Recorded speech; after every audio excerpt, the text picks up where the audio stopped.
Greetings! I am back with the same clothes that I've had on in the 3 previous videos because I'm a scratter. Or not. I'm just recording all the videos I know that I have to record. Oh no, there's another one. I haven't done the verses one. That's going to have to wait for another day. This is my 4th. I'm not doing any more. I've got to do that verses one. I just don't have time because my son is presently on his way back from football. Then it's time for bed, me to read stories, and then I'm going to collapse in a chair and cry. It's quite ironic. This is a video to do the weekly update. It's quite ironic that I used to watch like 20 plus movies a week, and since I've started with the YouTube channel, I'm struggling to come up with 10 because I'm spending all my blasted time watching people's videos. So hard. It's so hard to keep up. I don't know how half of you guys do it. I have obviously favourites that I will always go to. If a video comes out, I'm straight on it. But yeah, it's just, my watch list just is mammoth. It's ridiculous. I just can't seem to keep up. And what it's doing is it's taking away that movie that I used to watch in the evening, and now I'm only watching one in bed. So I'm sometimes only getting one watched a day, which for me is not good. So my watching of videos will probably go down a bit in October when I'm doing my October one a day thing. Because it's just, life's not got enough time to fit all this stuff in, folks. It's like madness. So yeah, this week I have watched, would you believe, folks, 5 movies. But I have caught up on, I had nearly 200 videos in my watch later list, and I've got that down to like 50. And then tomorrow it'll be back up again. Stop making videos! I should stop making videos too. I've also got a video still to do. I went to Winterfell Festival at Castle Ward yesterday, me, Isaac and Darren, and it was awesome. We had an awesome day. We got dressed up. I went as Melisandre, the Red Witch. Darren went as not a White Walker, they're called Whitings? That's a fish. Whiters. Can't remember. He went as one of them, like a knight that had been half turned. Isaac went as Tyrion because there is no cooler person to go as in the history of the world as Tyrion. So yeah, I took quite a bit of video footage to put together for you guys to let you see the place and what went on. I need to get that put together, but because the clips I took were also short, it's just going to take a lot of work cobbling it all together. So that will come at some stage when I get a chance. But it was an awesome day. So yeah, I'll talk more about that when I record the video for that. So this is the weekly update with my massive 5 movies on it. So we'll get kicked off. First movie I watched was called Found Footage. This is one that Nick from The Last Shoegazer bought quite recently. And of course, Found Footage, I'm on it straight away. I was quite disappointed with this. I will say I was doing something else at the same time. This is the bane of my life. If I don't pay my total attention to something, sometimes I don't really enjoy it as much as I would otherwise have. The ending of this, the last third of this movie, I really enjoyed. I thought it was really effective and really creepy, and I really liked it. It got so long to get going. It got such a long time to get going. I can imagine people may well have turned off before they got to that end point. But if you've seen it and you thought it was amazing, correct me below in the comments. I'll give it another watch because it could be that I just wasn't paying enough attention. That's perfectly possible. So that's Found Footage. Next one I did a review for separately on the channel if you want to go and give it a look. It's called Searching. I saw this at the cinema. It was a choice between this one and The Nun. I chose this one. It's about a man's daughter goes missing. She's a teenager. He's trying to find her, and he has to go through the whole social media black hole to try and find out about her life and who she was and who she was talking to. And he finds out a lot of stuff about his daughter that he wasn't aware of. Was he as close to her as he thought he was? It's all like a parent's worst nightmare. I really enjoyed that. I would say though, for anyone that goes to see it, first of all, it's a 12A, so there's nothing of adult nature in it anywhere. But I guess the ending pretty early on, so if you're an avid movie watcher, you will probably get the ending quite early on because it's pretty predictable. Next was Dead House. There's also a review separately on my channel for that one. That was the first one I watched from my Wild Eye movies. As I said, I was kind of torn. The acting and script were woeful in places, not the whole thing, but the special effects in it totally made up for that. They were all practical effects, no whiff of CGI, and I thought they were really, really good. So if you're a gorehound that likes your practical, proper effects, you know, you probably will quite enjoy this, so check it out. The night before last, hallelujah, this movie has finally arrived. I have been chomping at the bit to see this for so long. It's Mandy with the amazing Nicolas Cage, who you'll all know is my favourite actor. Even when he's crap, I love the man. This is getting really mixed reviews. I think the critics are all loving it. It's very stylised, very beautiful to watch. I was really, really blown away by how it looked. It was just like poetry in celluloid form. Absolutely stunningly beautifully shot. But I have seen a couple of people's reviews, one being Sinister Cinema Reviews, another being, I think, Geek Legion of Doom. Or was it Screen Stars? No, I think it was Geek Legion of Doom. And they both have said that, and I can see where they're coming from with this, that a lot of people are overlooking issues with the movie because of how it looks. And a lot of people maybe don't want... It's that whole cinematic snobbery thing, where people are saying if you don't enjoy this, you're stupid, and you like your horror movies to be like dot to dot, like paint by numbers, blah blah. People are trying to patronise and condescend people that didn't like this, which is just totally wrong. People like movies for different reasons. It doesn't mean they didn't understand or they're stupid. That's just ridiculous.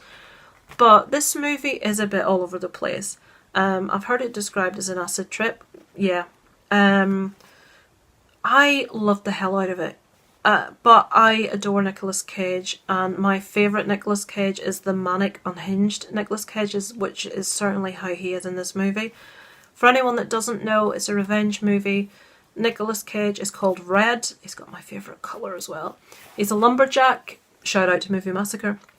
And his wife, something awful happens to his wife. I won't go into detail. And he sets out after this cult who are responsible to exact his revenge on these people.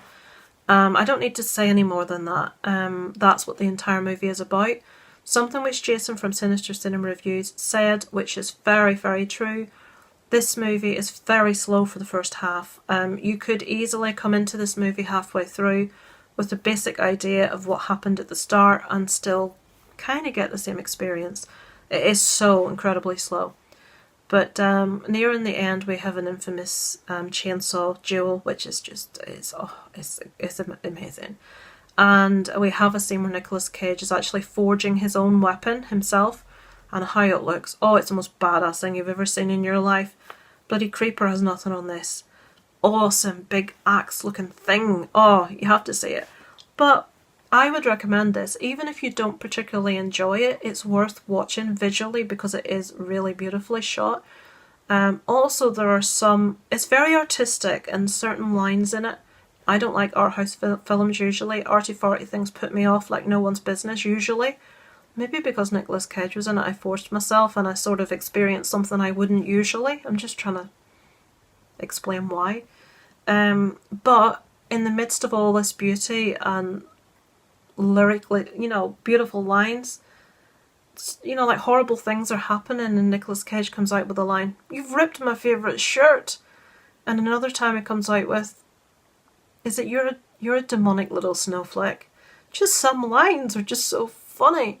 And they're just slipped in there amongst all this beauty and all these highbrow quotes that are going on, and it's like, oh, it makes me laugh. But Nicolas Cage's performance in this, guys, I argue with any of you that say that his performance in this is not first rate. This guy has done some movies, I think about the Wicker Man remake, that are awful. That movie's just so bad. But on the other hand, Nicolas Cage has done some movies, Leaving Las Vegas, that are, and even Mum and Dad, that scene where he's banging the door, open the motherfucking door. That one in Mum and Dad, amazing. I love this guy. I just love to watch him just let loose. Just Nicolas Cage being how he wants to be. And in this, I think he probably had an awful lot of freedom. But he gives you every emotion in this. You know, he's one of those actors when you watch him in a movie, in a relationship, he can convey, maybe it's a female thing, I don't know. You just, you can imagine you're that woman when you watch him, and like the way he looks at her, he can put across love in a way that I've not seen any actor able to do before. And you just want to transplant yourself into that actress and have Nicolas Cage look at you like that. That's how the guy makes me feel. I just love him. But we have complete and utter sheer desperation. We have his life's come to an end. We have just hurt. We have betrayal. We have out and out grief. We have anger. We have rage. You name it. We run the gauntlet of every emotion in the book in this movie. And he conveys every one of them bang on. I loved it. I can't say enough good things about it. I do understand it has issues. It has its problems. It has maybe gone for style over substance in a way. I still personally loved it. I would recommend that you check it out. And last night I watched a Thai movie called Ladderland, which was quite interesting. It was a lot longer than I think it needed to be. It was about a family that relocate to Bangkok, or did they relocate away from Bangkok? Anyway, wherever. The husband gets a new job. He has got 2 children, a teenage daughter and a young boy. And her mother hates him. He's never been good enough. She feels that her daughter could have done better, blah, blah, blah. He's moved for a new job so they can get a house, and they discover the area which they've moved to. Funny things are happening of a spooky nature. It's a ghost story in a way. It's that typical creepy feel that these movies tend to have.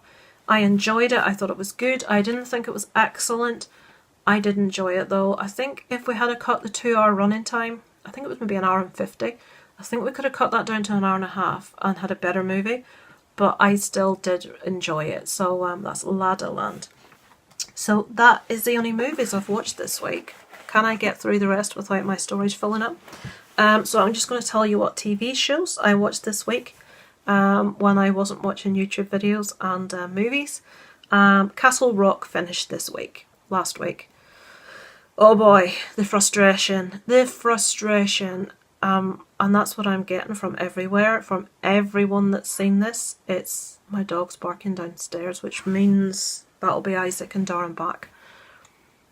It just left you with so many questions. All the things that had been set up all the way through the 10 episodes weren't answered. They must have us, but people have said this is an anthology, there's not going to be a season 2, but they've left us, everything's unanswered. We end up back where we started. It's incredibly frustrating. That's the only way I can put it. I was really frustrated when I watched the ending, and I know I'm not on my own with that. Sinister Cinema Reviews feels the same way. The horror show even felt the same way. And everybody knows Fuego is a massive Stephen King fan, and he was frustrated by this. So yeah, a bit disappointing, has to be said. The Purge, I think we're 2 episodes into that, and I'm quite enjoying it. Didn't expect to like it as much as I am, given that they have to cut an awful lot of content because it's a TV series. But I'm liking it. I'm liking the characters. I'm liking the storylines. I'm feeling the people. I'm getting the emotion. I'm understanding the people. It's working well for me at the moment, so I'm liking The Purge. American Horror Story Apocalypse has just started. Kathy Bates is kicking ass again, as always. Doors just opened downstairs. Can you hear? Absolutely love it. Fantastic. Yeah, they're just shouting. I'll be done in 5 minutes. Really enjoying it. All the characters I'm liking.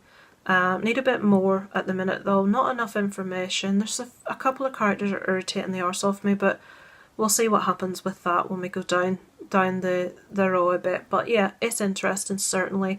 The credits are awesome as always. I think American Horror Story is probably the only credits that I will watch every week that I watch a programme. I'm terrible for fast forwarding through credits. I don't like to watch credits. But yeah, American Horror Story credits, I do always watch. Monster. So yeah, the only other programme I've written down here is a UK programme on the BBC called Reported Missing. I love true crime shows, and I love anything to do with the police, the ambulance service, the fire service. I like my true life programmes, and this one is one about the police's investigation into people that have gone missing. We've had two episodes so far, each one having a few stories, and it just follows the story of from when it starts with the phone call to the emergency services about the specific person having gone missing, and it follows the whole investigation and through to the conclusion, and I'm really enjoying it. So guess what happened? My Avon story's run out. I literally had 1 minute left to go. Fucking hell. Yeah. So, Reported Missing is probably only going to be available to you if you're in the UK. It's on the BBC iPlayer at the moment. So yeah, really good. There's also quite an interesting one that Stacey Dooley did called Shot by My Neighbour, which is set in Northern Ireland, no less. So yeah, that was quite interesting to watch. So yeah, but that's a whole other video for a whole other time. So yeah, I will leave that there for now. Thank you for watching if you have done. Apologies for the wobbliness of this. I'm now stood up on my way down to take my son to bed. And thanks for watching for the week. Thoughts on anything that I've posted? Anything that you saw this week that you think I should check out that's any good? And that's it for now. Until next week. Over and out from Lisa Lives.